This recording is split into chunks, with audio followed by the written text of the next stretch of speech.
Hello, welcome to JupiterAudiobooks.com. I hope you enjoy this audio. Remember that you can find this and many other complete novels visiting our official website, JupiterAudiobooks.com. Get comfortable and enjoy the narration. Actually, there was something different from the previous day, unflattering though it might be to point out. Unlike yesterday, when she had been visibly intimidated by Saika's presence, she now came across as truly imposing. She had puffed out her chest with confidence, and her words were flowing one after the next without a hint of hesitation. She even had the presence of mind to joke with the students sometimes, inviting every now and then the occasional laugh. This, no doubt, was her usual teaching style. The overall mood in the classroom was much more relaxed this time around.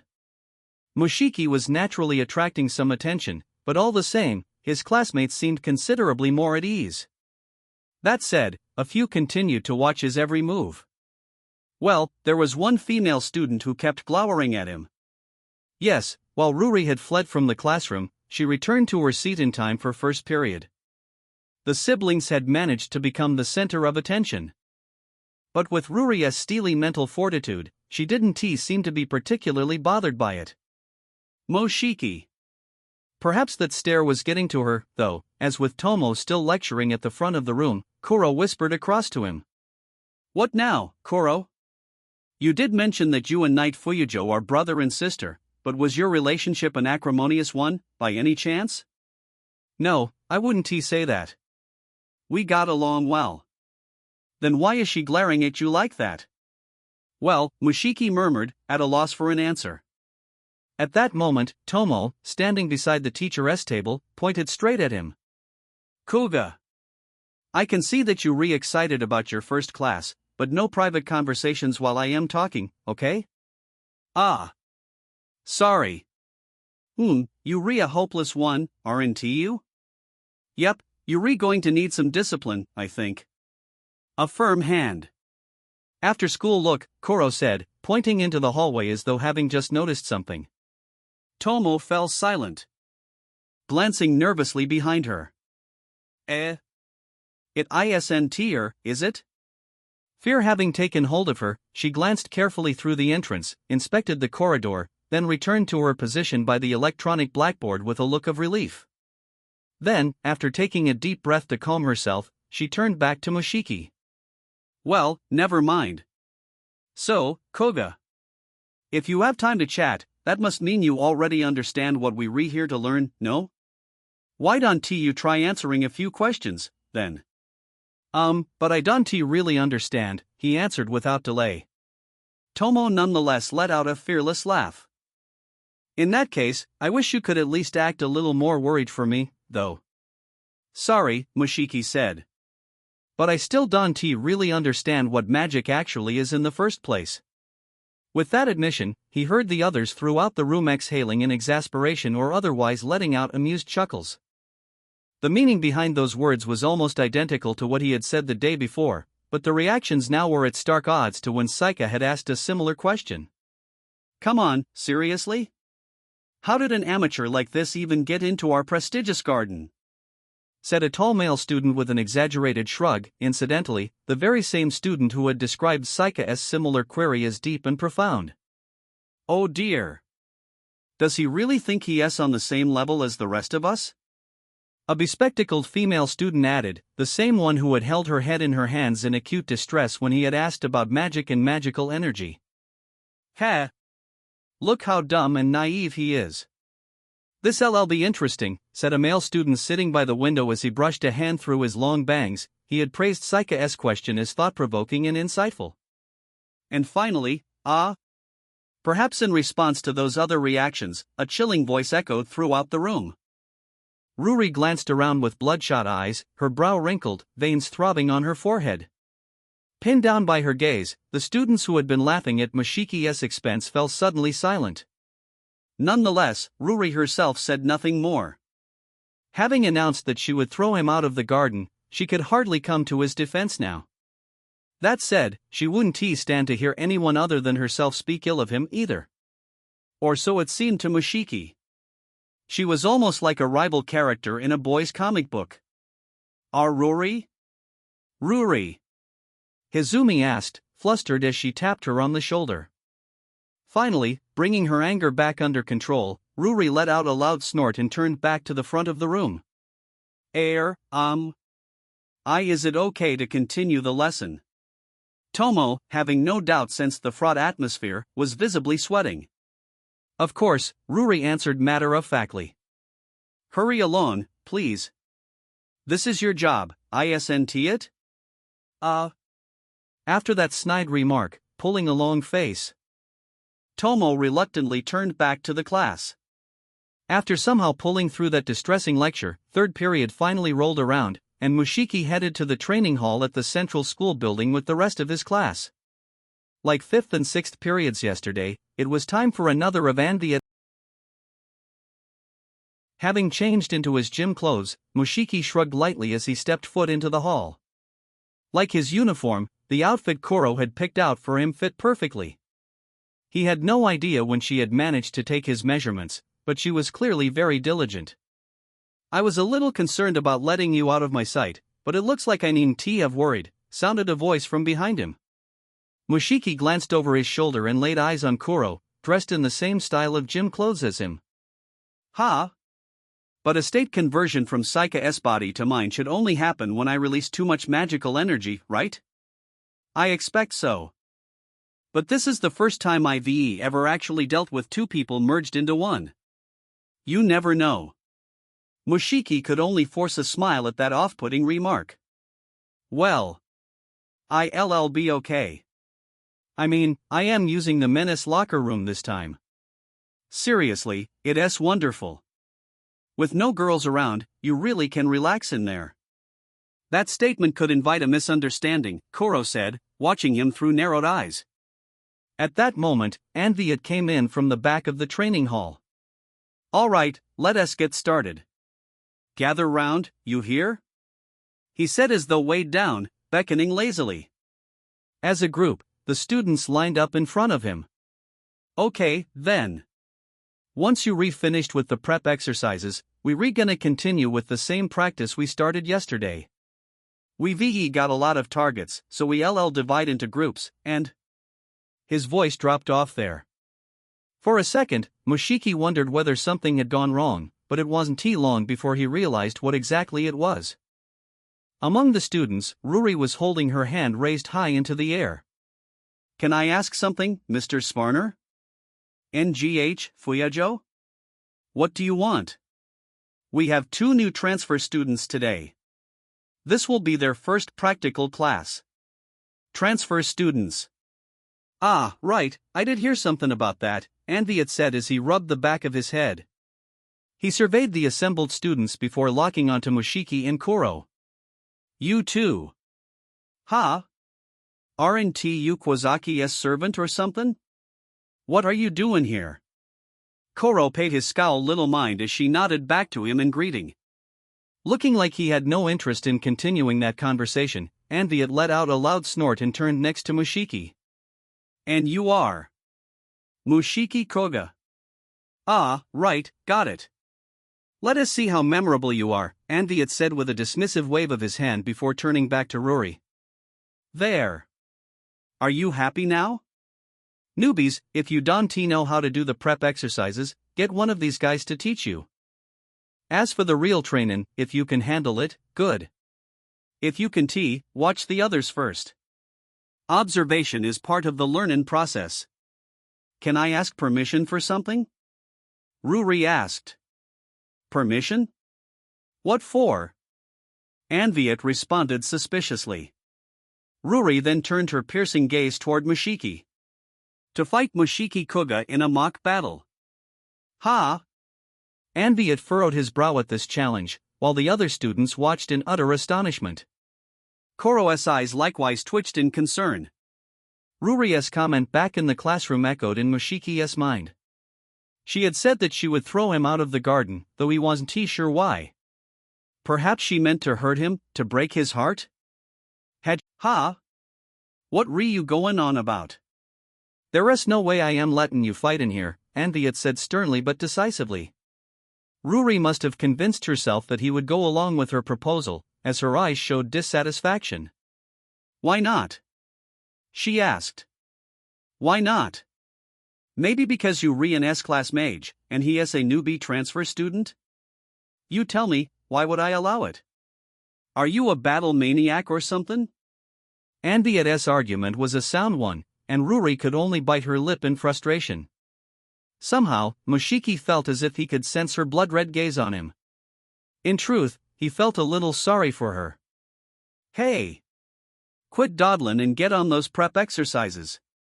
When you're redone, run 3 laps around the train. Anviet shouted, interrupting the frayed atmosphere that had fallen over the hall. The students, though still looking ill at ease, did as instructed. Ruri likewise started her preparatory exercises, though her eyes were bloodshot. If anything, she pushed herself more than anyone else in the room. When she ran, her arms and legs swung beautifully. She may have been his own sister, but Mushiki caught his breath in admiration at her diligence and dedication. After finishing the warm-up exercises, the students gathered around once more in the center of the hall. By then, Anviet had readied close to a dozen ball-shaped targets complete with arms and legs. One at a time, got that? Up to your second substantiations. If you can T-handle them alone, you can surround the targets in groups of 2 or 3. And if you slack off, I'll be there to get. Right. Following those orders, the students turned to their targets of choice, giving them their full attention. As he watched, Mushiki found himself rubbing his eyes in disbelief. Is something the matter, Mushiki? Kuro asked.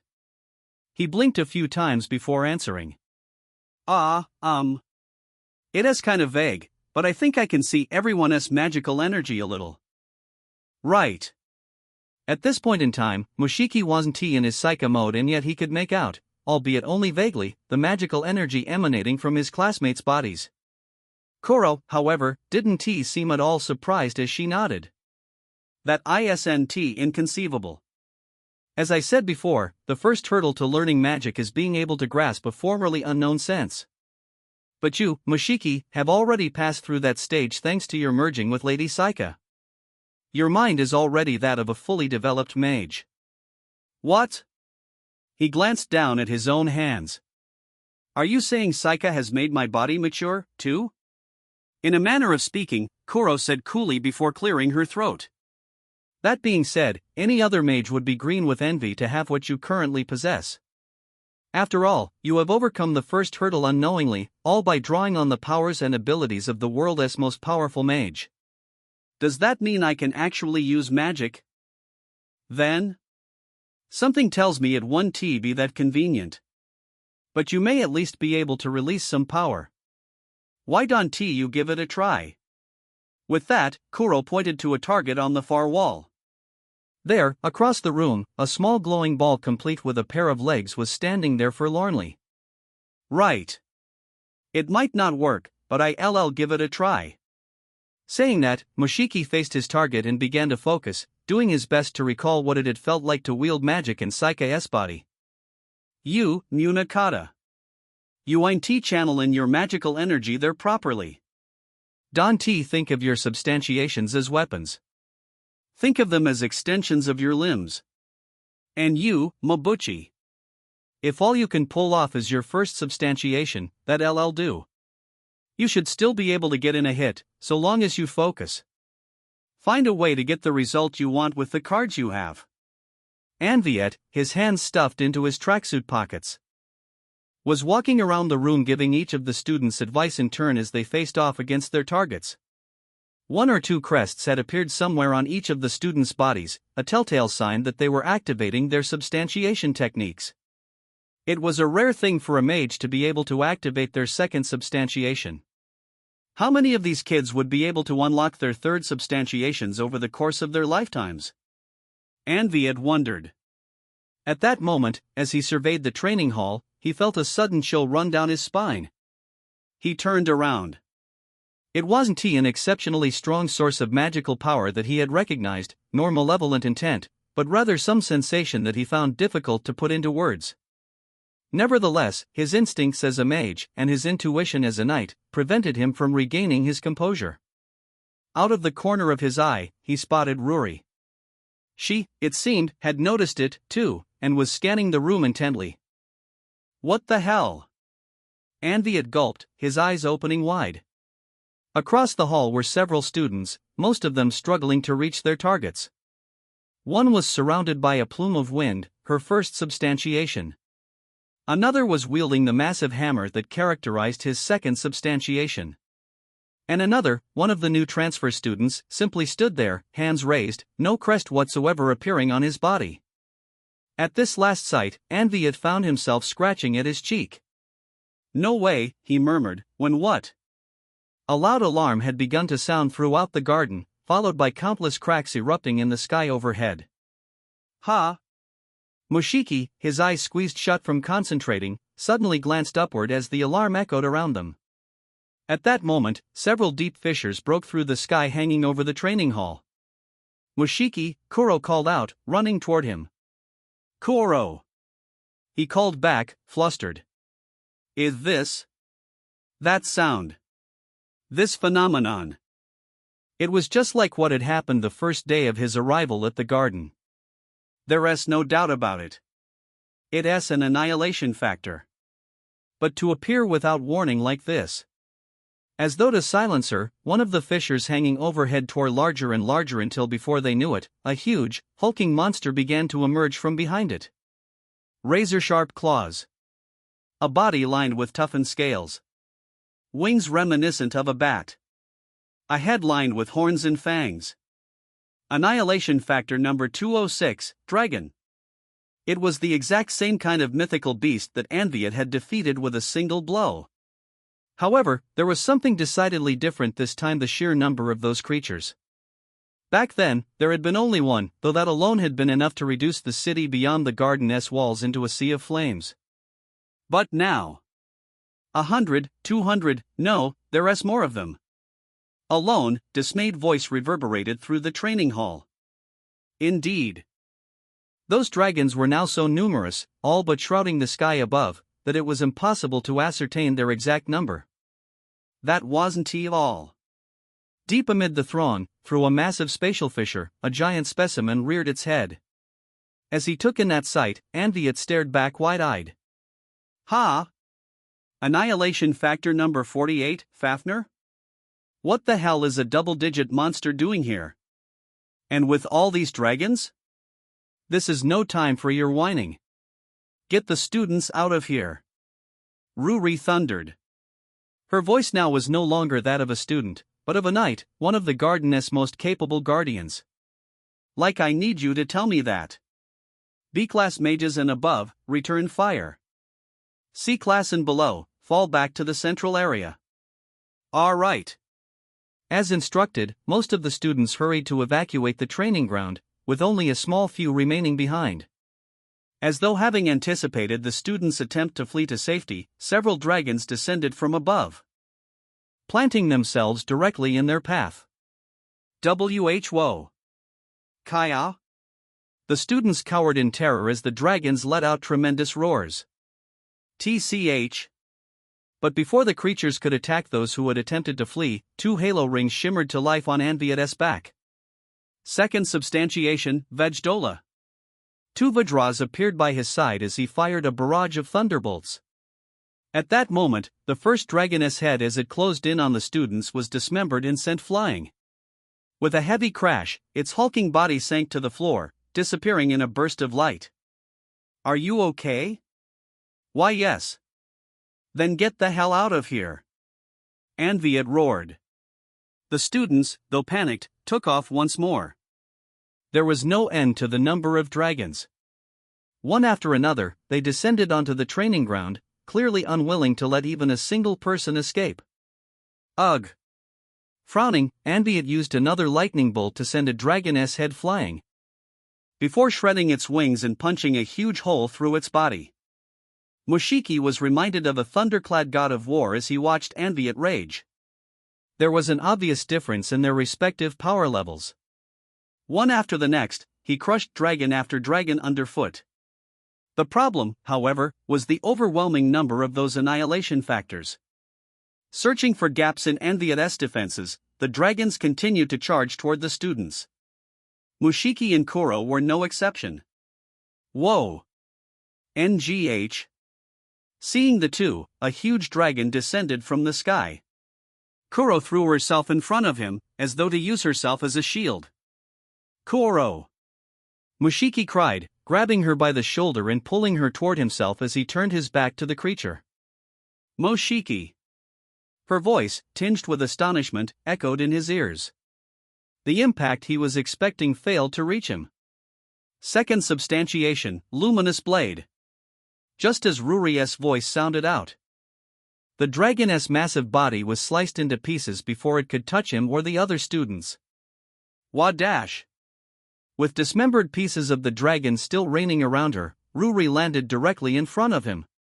Two patterns reminiscent of demon masks had appeared above her head, while in her hands she grasped an ajanata, its blade gleaming like a demonic will-o'-the-wisp. For a moment, Mushiki caught his breath at the divine majesty of that sight. Ruri, however, wore a grim expression as she grabbed him by the front of his shirt. This is a mage's battlefield. I don't know how you found out about the garden, but give it up. You no mage. Get out of here.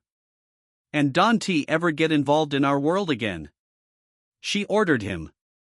Then, in a quiet voice, she addressed Kuro. And you, Kuro, was it?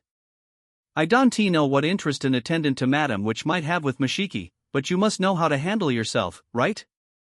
Look after him for me. With that, she took off, leaving a trail of light as she stormed toward the remaining dragons. Moshiki. As he watched on in dismay as Ruri fought up above, Kuro, her arms crossed, called out to him in a disgruntled voice. Flustered, Mushiki released her from his arms. Kuro's grim expression remained unchanged. Her brow still furrowed, she began to list her grievances. What on earth were you thinking just then? How many times have I told you? Your body is Lady Saika's body. Your death would mean her death. Sorry. It just kind of happened. No, it didn't. Kuro turned away, pouting. She looked legitimately angry this time. Concerned, Mushiki glanced up once more. But it worked out okay, huh? Anviet is here. And Ruri is pretty strong, too. Those dragons took me by surprise, but things are looking. Though Mushiki had tried to make light of the situation, Kuro wore a troubled look. I wonder if it really will be that easy. Huh? The two of them are indeed a force to be reckoned with. Moreover, backup should be on the way soon. Eventually, they will be able to defeat all these annihilation factors. But there are so many of them. It's all but inevitable that they'll cause considerable damage. But once they re-defeated, that undo all the destruction? Mushiki asked, remembering what had happened a few days prior. Kuro wrinkled her brow. It's true if the annihilation factors are defeated during the window for reversible destruction, this whole incident will be as if it never happened. Right. In that case, however, that doesn't apply to those who have witnessed the annihilation factors themselves, mages. In other words, are you saying if any mages die, that it will be permanent? Mushiki demanded. That is exactly what I mean, Kuro confirmed with a pained look. There's only one person who could overcome this situation without suffering any casualties. Only one person who could eradicate all these dragons from the sky above us while sparing the mages down below. Mushiki clenched his fists and muttered, I can only think of one mage like that. Oh gug. With an ear-splitting cry, Ruri brought her naginata swinging down. Her second substantiation, luminous blade. That sharp blade of light jutting out at the end of the weapon's long handle stretched like a whip, tracing an inexhaustible path as it lashed out at the annihilation factors emerging from all directions. Not even those dragons with their tough hides and their all-consuming fiery breath posed much of a challenge for a knight of the garden. In fact, Ruri and Anviet had already defeated more than 30 of the creatures between them. The problem, however, was their sheer number. Countless dragons were still soaring above, attacking the garden and the outside world beyond its walls one after the next. Through their collective efforts, the mages had somehow managed to pull through with minimal damage so far, but the surrounding city had already been reduced to smoldering ruins.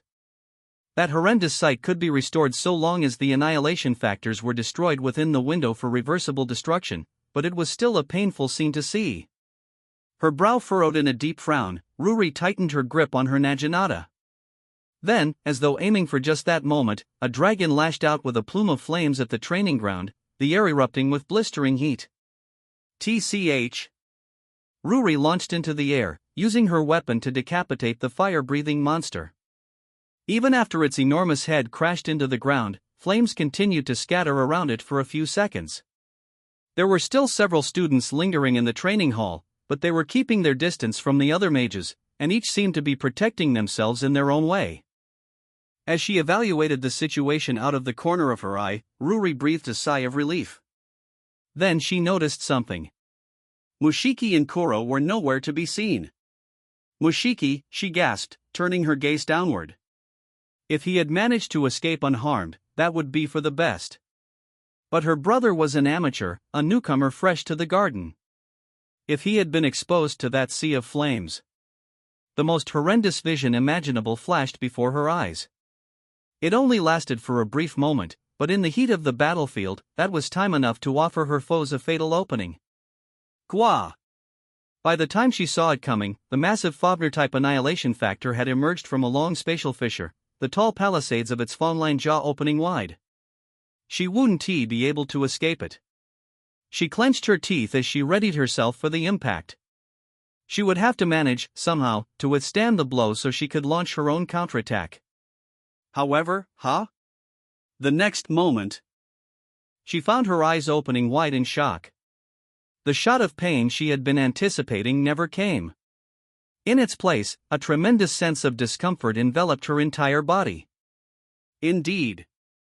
Until just a short moment ago, her surroundings had been the training hall, the garden, and a city reduced to a sea of flames.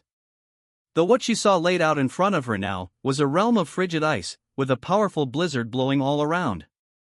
What? This can be? It was no joke or metaphor. It was as if she had been transported in the blink of an eye, moved instantaneously from one place to another. If she were anyone else, she might have considered it a dream or an illusion. However, Ruri was familiar with this phenomenon, this eerie sensation. The supreme domain that transcends phenomena, that ultimately comprised matter through assimilation. A fourth substantiation. The ultimate form of magic, capable of forging a whole miniature world. There was only one person who could pull off a feat of this magnitude. What a rude guest to attempt to wreak havoc in my garden while I am away. Ruri glanced up at the sound of that voice, calling out as though in response to her unspoken thoughts. Then, as she took in the sight of the girl floating before her, her voice trembled. Madam Witch. Indeed. There, floating calmly before her with four whole crests activated above her head was the witch of resplendent color, Saika Kuozaki. For some reason, she was dressed in what looked like gym clothes, but Ruri was too shaken by emotion to think on it anymore. Saika, aglow with the light of her crests, was staring down at the annihilation factors as they swarmed below. Kiss my feet. I will make all of you my brides, she said, slowly raising one hand into the air. As she did, the storm raging around her began to pick up strength, a whirlwind building with her at its center. Is that a tornado? The students were crying out in alarm below. As though in response to their voices, a massive tornado swirling with piercing shards of ice struck the dragons all at once, centering around the Fobner-type annihilation factor. The hulking monsters were crushed beneath those icy fragments or else frozen by the sub-zero temperatures of the storm. Endless cries echoed through the sky but were soon drowned out by the blast of the icy tempest. Whuhua? Kyarerg. Of course, it wasn't only the annihilation factors crying out, but the students, too. Nonetheless, the next moment, Ruri blinked her eyes once more. Just when she thought that the icy storm had engulfed her vision, the scenery around her changed all over again. Yes, it was the same training ground where she and the others had been fighting just a moment earlier. But now there wasn't a single dragon left to be seen, not even one. The students were all safe and sound, though some were lying on their backs.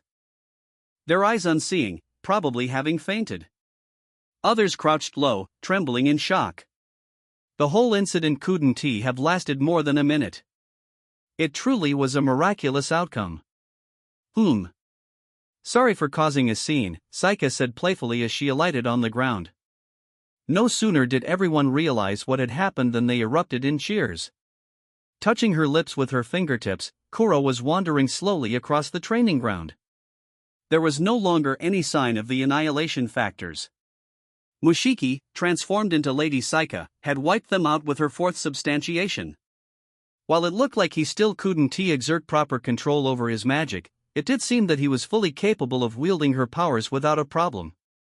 He was an unusual type of mage, that was certain. Even so, from what Kuro could tell, the students seemed to be unharmed. She couldn't find fault in the outcome. Still. She glanced overhead, her expression pained. Was that really a natural occurrence, so many annihilation factors emerging all at once? Her doubtful murmur was soon drowned out by the cheers of the students behind her. Chapter 4 Secret Rendezvous. Following the mysterious mass outbreak of annihilation factors, Mushiki, as Saika, paid a visit to the medical facilities in the Garden's Eastern Precinct. The Garden's medical building was a large 5-storied building, though in truth, it wasn't much different than a major hospital. The students who had been in the training hall during the attack were now gathered on the first floor. That said, at first glance, none seemed to be badly injured. Even the worst among them had sustained nothing more than scratches or bruises. Rather than urgent medical treatment, the most prudent course of action was to give them all checkups as a precaution. Oh, Saika. That was a total disaster, no? Interrupting Mushiki's thoughts. A young girl clothed in a large approached him from the back of the building.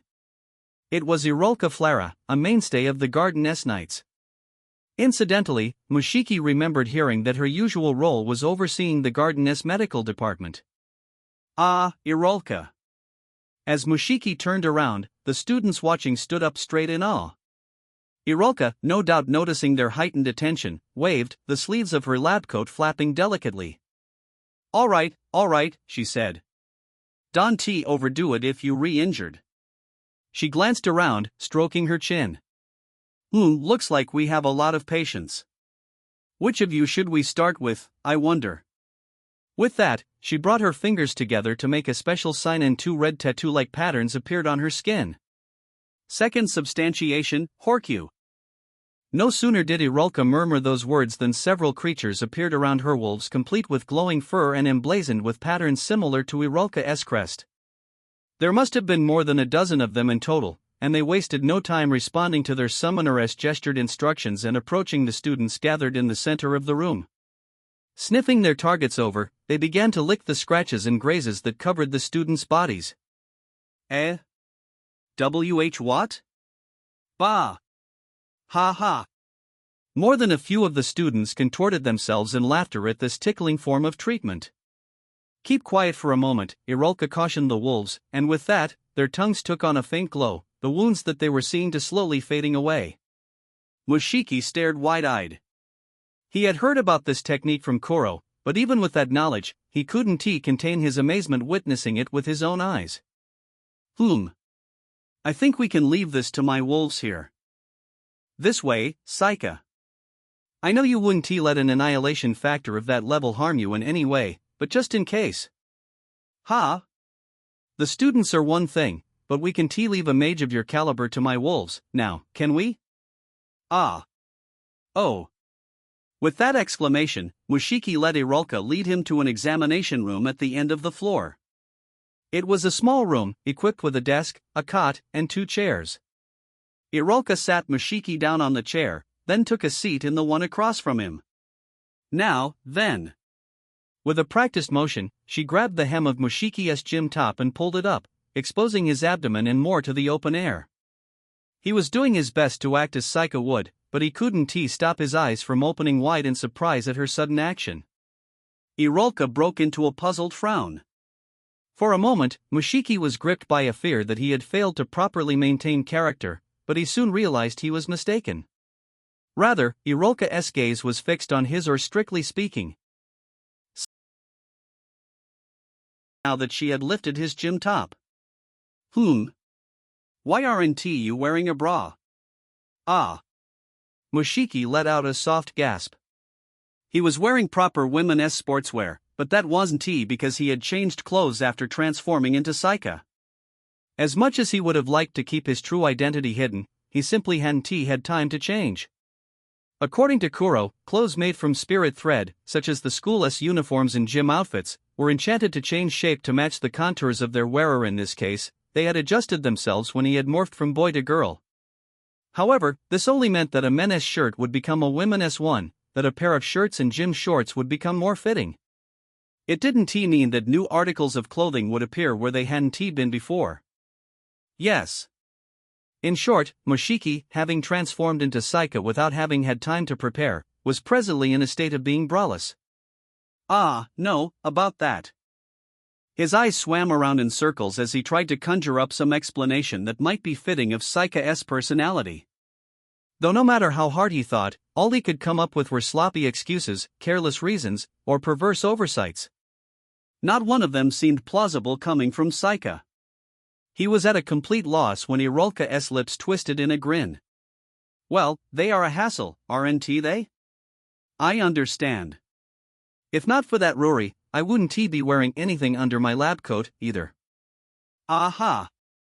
Mushiki felt as if he had just been the subject of an uncomfortable misunderstanding, but he couldn't afford to protest now, so he offered only a vague smile.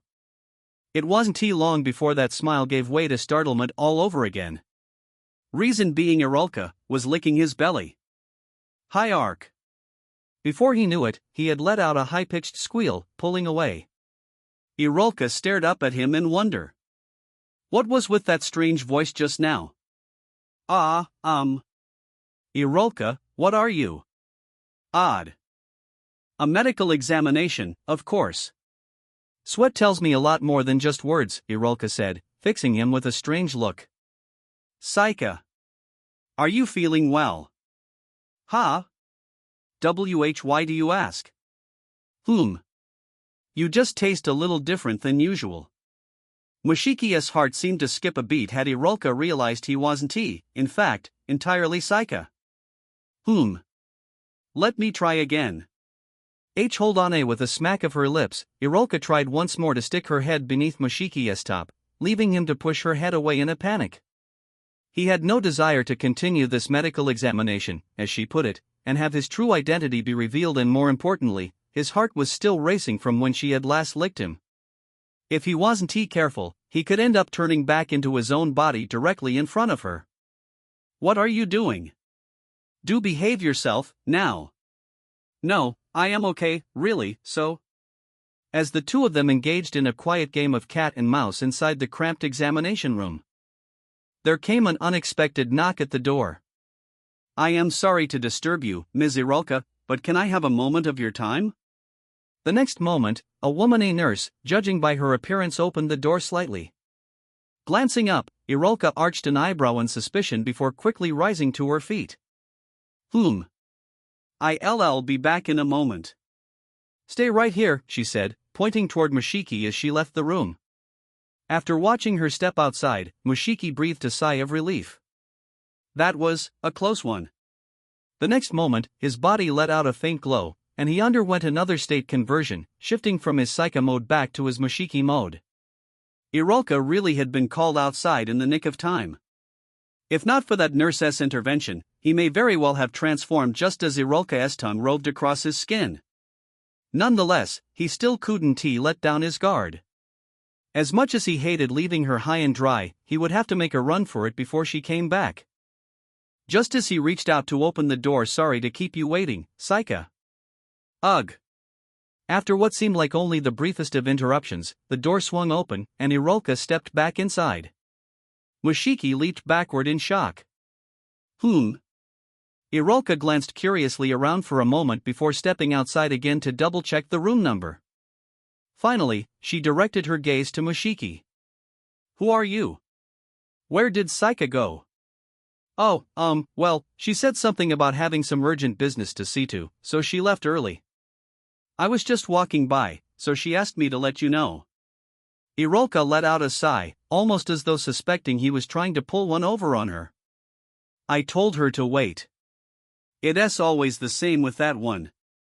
Mushiki had thought it a rather pitiful excuse, but it looked like Irolka had bought it. He let out a relieved exhale and dipped his head. In that case, who? Ah. Just as he was about to slip past her, Irolka's eyebrows twitched. Hold on a second. Was there anything else? Mushiki stammered, his legs weighing him down as they stopped moving. Suspicious, Irolka sniffed the air. Have we met before? I don't think so. Why do you ask? There's something familiar about your scent. She fell silent, pondering for a moment, before pointing back to the chair. Sit. Ha? I said sit. You one of the students from the training hall, no? I am free right now. I'll give you a special examination. Ha? Me? Just sit down already. Quickly now. Right. He would only serve to draw further attention to himself by refusing her any more than he already had, so resigning himself to his fate, Mushiki sat down in the chair.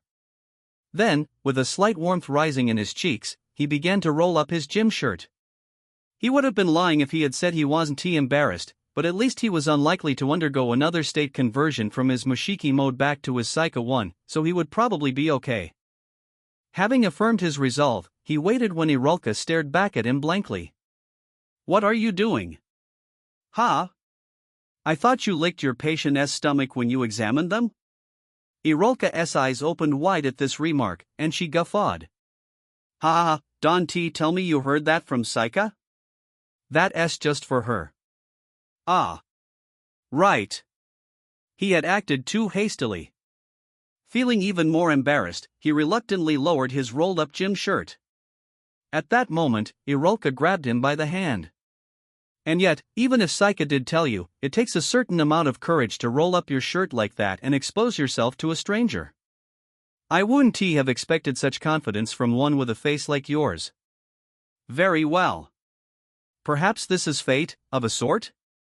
Just for you, I'll give you a special lick. Ha? Mushiki cried out. In a manner that didn't at all suit her petite frame and youthful appearance, Irolka gave him a lewd smile. Now, then. Where should we begin? Ugh. Hold on, our resistance is futile, she all but declared as she licked his abdomen. Mushiki let out a startled shriek. At that moment, Irolka's eyebrows shot up in suspicion. This taste. Mushiki caught his breath. Irolka, having licked his sweat while he was in Mushiki mode, seemed ill at ease. Could she have realized something? Perhaps it's just my imagination. Let me take another sorry, I really have to go. Stop. Wait.